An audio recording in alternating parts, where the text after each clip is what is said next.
Sometimes we're asked the question, can we prove the existence of God? And, it's a strange idea because in one sense, there's a moral intuition that something exists. Like Immanuel Kant talked about two great realities that basically inspired him: the starry heavens above, the moral law within. So there was a basic awareness. And I remember that even as a child.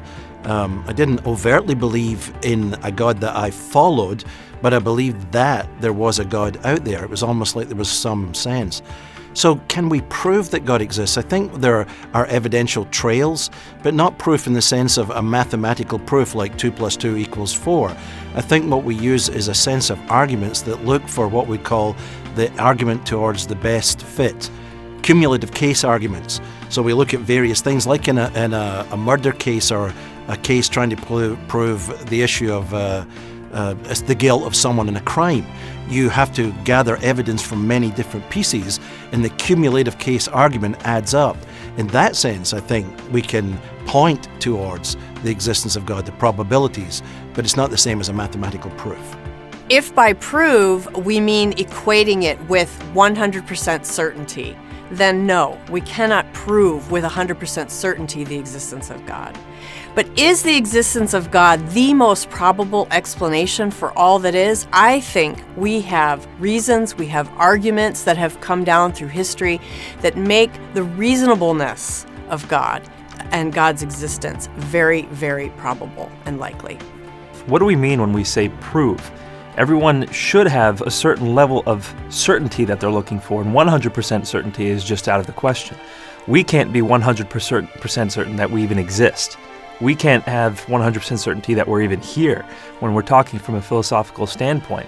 So the question is, how much certainty are you willing to have before you act or believe something? And that's what we need to come up with, thresholds of certainty. What is the most coherent explanation? What's the best explanation for the world around us? And if we look at it from that perspective, as we do everything in life, then we can have very good reason to believe that God exists.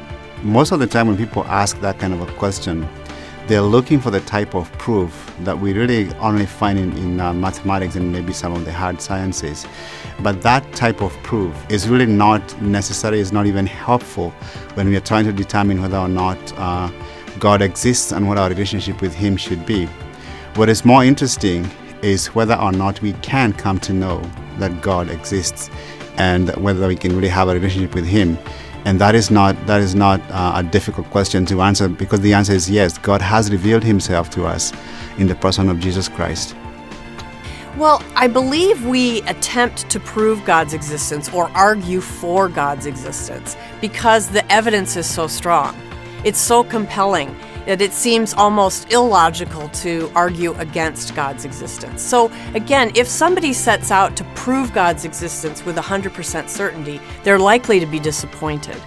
But if they set out to show the reasonableness for the existence of God, then I think there are very strong arguments that can be made, and we can have some degree of satisfaction with that. There is grounding, there is a foundation for belief in God.